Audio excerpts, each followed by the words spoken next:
Hola, soy Mauricio José Schwartz y esto es El Rey va desnudo a fondo. En un vídeo anterior hablamos de la suerte lamentable que sufren los niños en las narrativas mitológicas, centrándonos sobre todo en la bíblica, donde son ahogados, decapitados, destrozados por osos y sacrificados de muchas otras muy creativas maneras. Claro que sabemos que lo que cuentan los mal llamados libros sagrados es en gran medida una fantasía, mitos, parábolas, fábulas y cuentos para sustentar la moral de sus pueblos, su obediencia, su respeto a las leyes y su creencia en sus dioses. Por otro lado, las religiones también usan las leyes de los libros sagrados para castigar a sus ciudadanos, como en el caso de los hijos rebeldes de los que hablábamos en ese video. Si un hombre tiene un hijo indócil y rebelde que desobedece a su padre y a su madre y no les hace caso cuando ellos lo reprenden, su padre y su madre lo presentarán ante los ancianos del lugar en la puerta de la ciudad y dirán a los ancianos: este hijo nuestro es indócil y rebelde, no quiere obedecernos y es un libertino y un borracho. Entonces todos los habitantes de su ciudad lo matarán a pedradas. ¿No cree usted que esto se limita al mundo islamo-judio-cristiano con su Biblia y sus escritos posteriores? Por ejemplo, el Códice Mendocino que se hizo durante la colonia en la Nueva España precisamente para contarle a Carlos V cómo eran sus nuevos vasallos, cuenta la historia y costumbres de los antiguos mexicas, entre ellas los castigos a los que los niños podían ser sometidos si no obedecían. Según el códice, las palizas con una vara eran un castigo común. Igual se podía atarlos y clavarles espinas de maguey en distintas partes del cuerpo, incluso las más sensibles, u obligarlos a aspirar el humo de chiles quemándose, que si usted ha estado en México cerca de alguien que simplemente esté tostando chiles, sabe que puede ser horroroso. Ya a los 12 años un niño malcriado podría ser atado y dejado sobre el suelo mojado todo el día, mientras que a las niñas se les obligaba a barrer su casa y la calle durante toda la noche. A los adolescentes se les podía incluso lapidar por robar o emborracharse o condenar a muerte de otra manera por tener relaciones sexuales fuera del matrimonio. Se lo dejo como tarea a los que quieren volver a las muy ecológicas, humanísticas y nobles costumbres de los ancestros indígenas. Mi abuela era zapoteca, sin mencionar los sacrificios humanos ni de paso. Pero vamos, la religión de Huitzilopochtli, Tlaloc y otras muchas creencias antiguas han quedado en el olvido, por supuesto, como es de esperarse que ocurra alguna vez con las iglesias cristianas, el islam, el budismo y demás. Pero entre tanto, los niños no lo pasan tan bien en estas iglesias pese a su retórica de amor a los niños.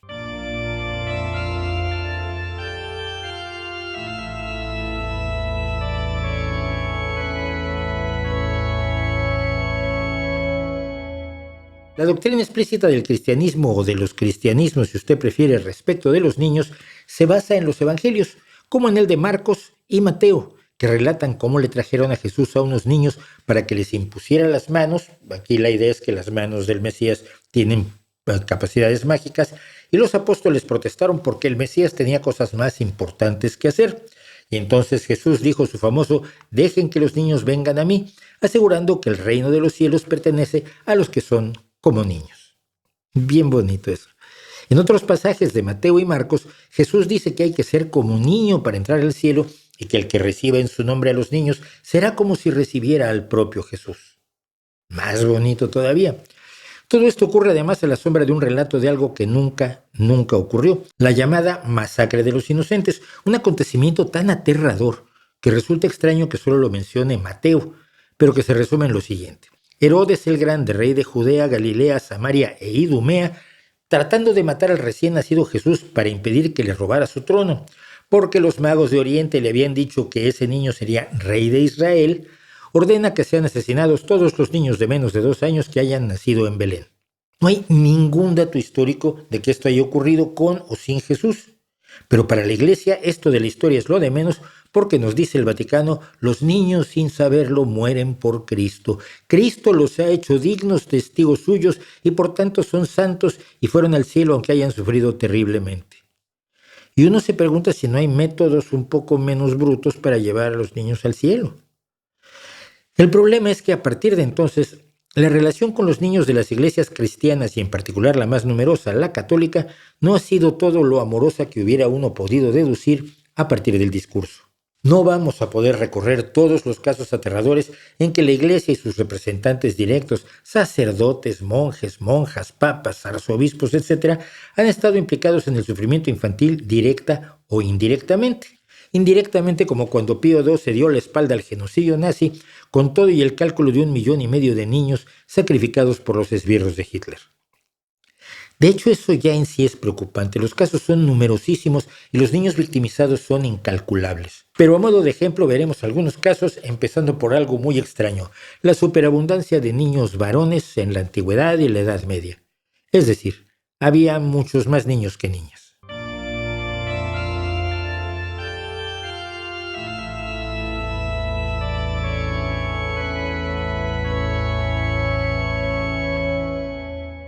Tertuliano, el primer autor cristiano de consideración, siguiendo la idea de que Eva era la culpable de todas las tragedias de la humanidad, la que había perdido nada más y nada menos que el jardín del Edén, que no es como perder el teléfono móvil, escribió que las mujeres eran irracionales, más dadas a la lujuria que los hombres, y en todo momento esperando la oportunidad de seducir a los hombres.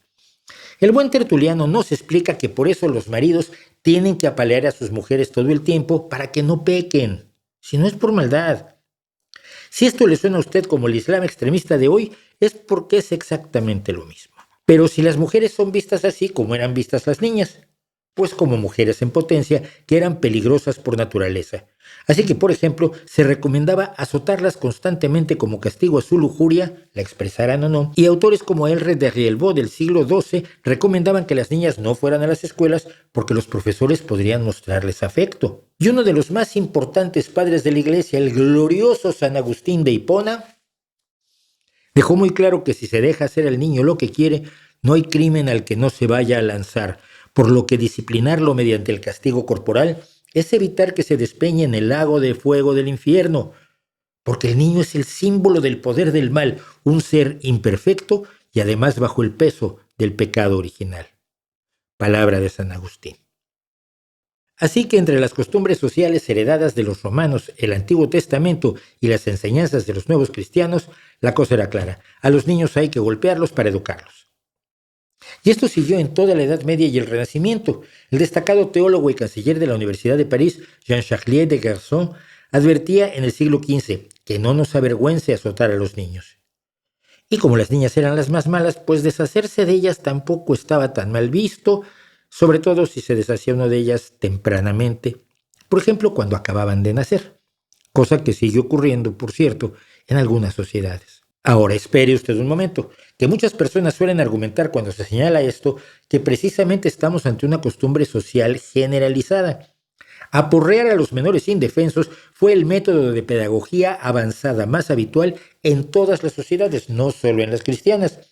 Así que crímenes son del tiempo y no de su religión o algo así. Y hoy en día, por supuesto, la Iglesia no aprueba ni avala las palizas a los pequeños.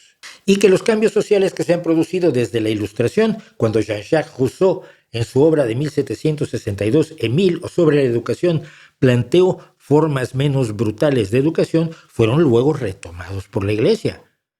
Pero ¿no se supone que el cristianismo tiene un mensaje de Dios clarísimo, transmitido por los evangelios, las epístolas paulinas, el absolutamente esquizofrénico libro del Apocalipsis y las enseñanzas de los padres y doctores de la Iglesia de los primeros años?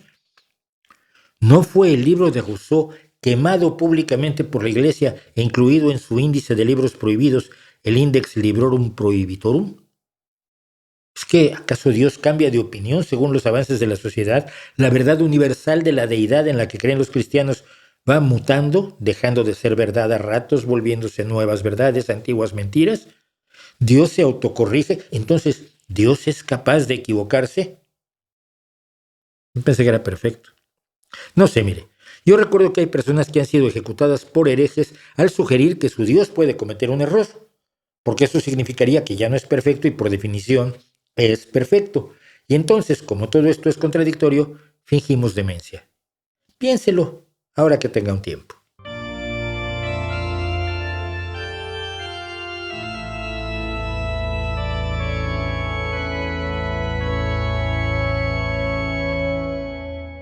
La lucha en contra del matrimonio con niñas, especialmente por parte de hombres de edad avanzada, se sigue dando hoy en día no solo en los espacios del Islam extremista, sino en ámbitos estrictamente católicos como el de México.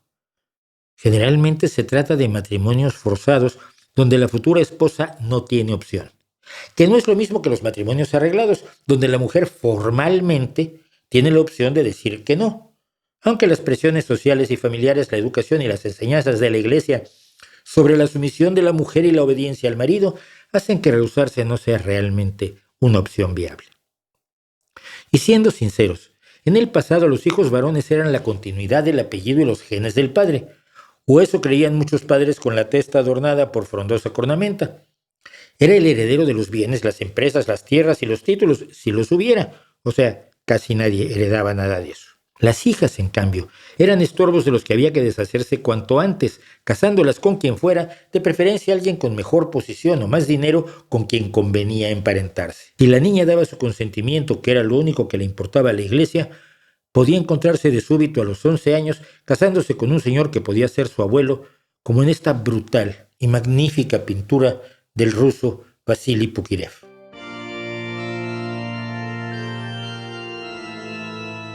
Y en la noche a consumar el matrimonio, que es como le decían a la violación de una niña en la jerarquía cristiana. Según el médico Samuel X. Radville en su estudio Los niños en un mundo de violencia, una historia del abuso infantil de 1987, contrario al ideal de virginidad que podía mantener en todo caso la nobleza, en toda la Europa medieval se prestaban las hijas a los huéspedes como acto de hospitalidad. ¿Y por qué esto no se cuenta en las historias sobre el mundo medieval cristiano? Pues porque la mayoría de los autores de esas historias son hombres y cristianos fervientes, y hay cosas de las que la gente de bien no habla. Además, después de todo, se consideraba que cualquier niña que hubiera ya cumplido los 12 años era adulta. El derecho canónico de la Iglesia Católica de hoy, promulgado en 1983, no hace tanto, sigue estableciendo la edad matrimonial de los varones a los 16 años y de las niñas a los 14.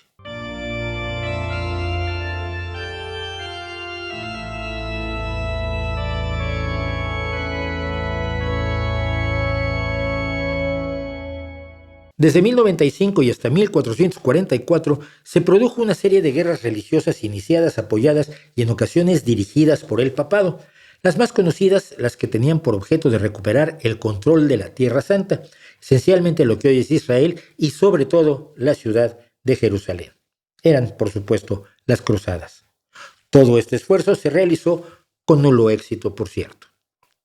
Pero una de las más peculiares cruzadas fue sin duda la Cruzada de los Niños, que según la tradición comenzó con dos niños que en Alemania y en Francia, en el año 1212, empezaron a predicar diciendo que Cristo los había visitado y les había pedido que emprendieran una cruzada para convertir a los musulmanes a la cristiandad, pero por las buenas, no con la espada. Y esto habría sido una novedad. La llegada de una nueva religión a una sociedad generalmente implica que su monarca o un ejército poderoso les informa a los habitantes que a partir de hoy creen en la nueva religión y los nuevos dioses o les cortan la cabeza, lo cual, sorpréndase usted, genera súbitamente un intenso y sincerísimo fervor religioso entre las masas deseosas de conservar sus cabezas sobre los hombros.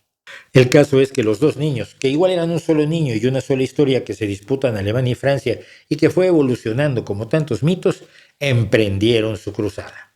El alemán Nicolás trató de llevar a su grupo cruzando los Alpes, algo que Aníbal ya había descubierto que tenía sus dificultades. 7,000 niños, de todos modos, llegaron a Génova, donde el Mediterráneo debería abrirse a su llegada como el Mar Rojo se supone que se abrió para que Moisés pasara con los hebreos en el fantasioso Éxodo y así pudieran ir a pie desde Génova a Jerusalén, que en línea recta son apenas 2,600 kilómetros y sin puestos para comprar comida en todo el trayecto por mar. Pero igual, los 2 o 3 meses que habría tomado el viaje tampoco eran como para que les diera mucha hambre. El problema fue que en Génova el mar no estaba de humor de abrirse y la cruzada se disolvió. Mientras tanto, en Francia, Etienne de Cloix dijo que Jesús le había dado una carta para el rey de Francia, Felipe II, y llevó unos pocos miles de seguidores hasta Marsella, donde unos mercaderes franceses se ofrecieron amablemente a llevarlos a Jerusalén. Una vez habiéndolos subido a los barcos, los llevaron a Túnez y los vendieron como esclavos. Pero estas historias, que muchos consideran más bien leyendas o exageraciones a partir de movilizaciones más limitadas, subrayan una tendencia en particular de las religiones en lo referente a los niños. Mire, una vez que se les enseñan todas las fantasías de la religión, cuando los niños cuentan una historia, se tiende a creerles y a volverlos santos. Me explico.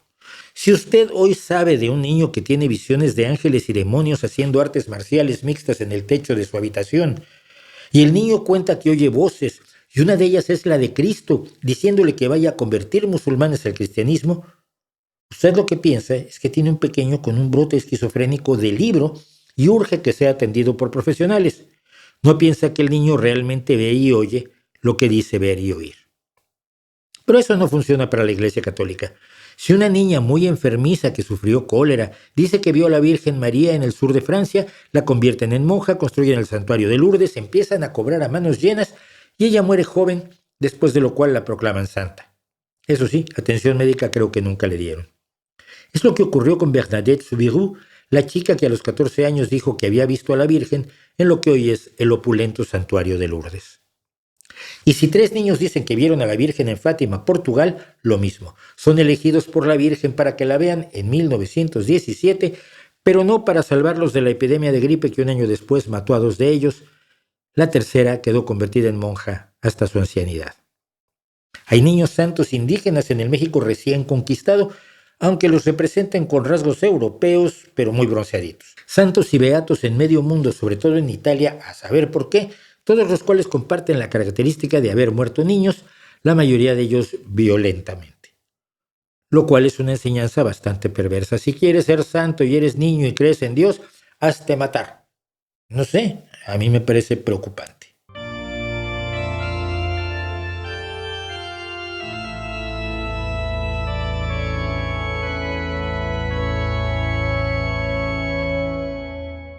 La prédica oficial cristiana desde Cristo hasta San Pablo se ha visto contrastada una y otra vez con una práctica miserable, cruel, psicopática y depredadora contra los niños. Ejemplos abundan. Lo que ocurría en los horrendos orfanatos por los que pasó personalmente en primera persona el gran dibujante Carlos Jiménez y que retrató en su extraordinario cómic Paracuellos, expresión de la brutalidad de la dictadura franquista, controlados por un supuesto Consejo Superior de Beneficencia y Obras Sociales, en el que se sentaban 2 de los obispos favorecidos por el chacal caudillo para torturar, atormentar y hacer sufrir a los niños, sobre todo si eran hijos de republicanos.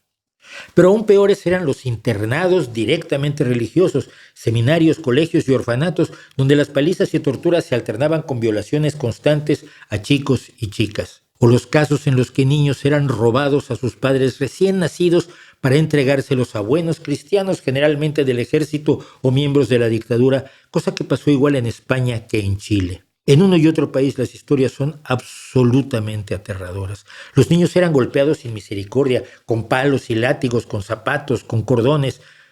Eran obligados a pelearse entre ellos, quemados con planchas, sometidos a regímenes de hambre o dándoles comida en mal estado, obligados a la privación del sueño, a padecer el frío o el calor del clima, a la intemperie y con frecuencia, con enorme frecuencia, depredados sexualmente por una colección de psicópatas vestidos con hábito religioso.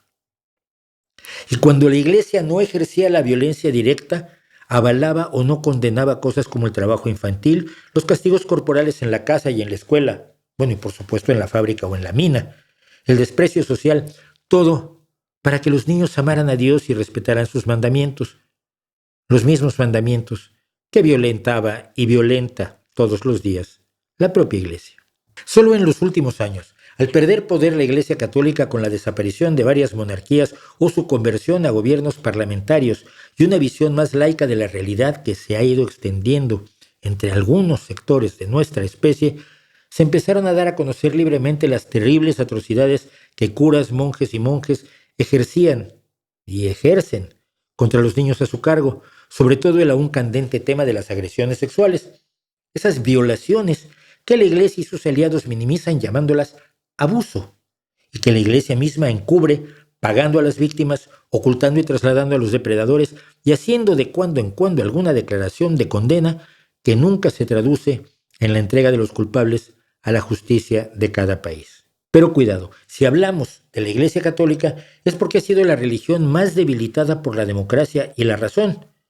Pero no crea usted que en otras sectas cristianas las cosas son mejores, como en África, donde algunos predicadores cristianos, como la siniestra Helen Ukpabio, se dedican a denunciar desde hace décadas a niños afirmando que son brujos para someterlos a terribles exorcismos que les cobra, por supuesto, a los padres.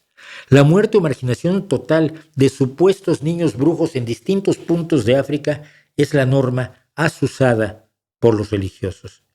Mientras que el Islam tiene también, aunque se sepa menos por la falta de transparencia informativa en las sociedades más extremistas, casos de brutalidad en las propias escuelas musulmanas o madrasas. E incluso en la religión con mejor marketing y publicidad del mundo, el budismo, tenemos casos escalofriantes, abusos en monasterios y escuelas, una élite dirigente que mira para otro lado como cómplice silenciosa y ojalá lo haga solo como cómplice.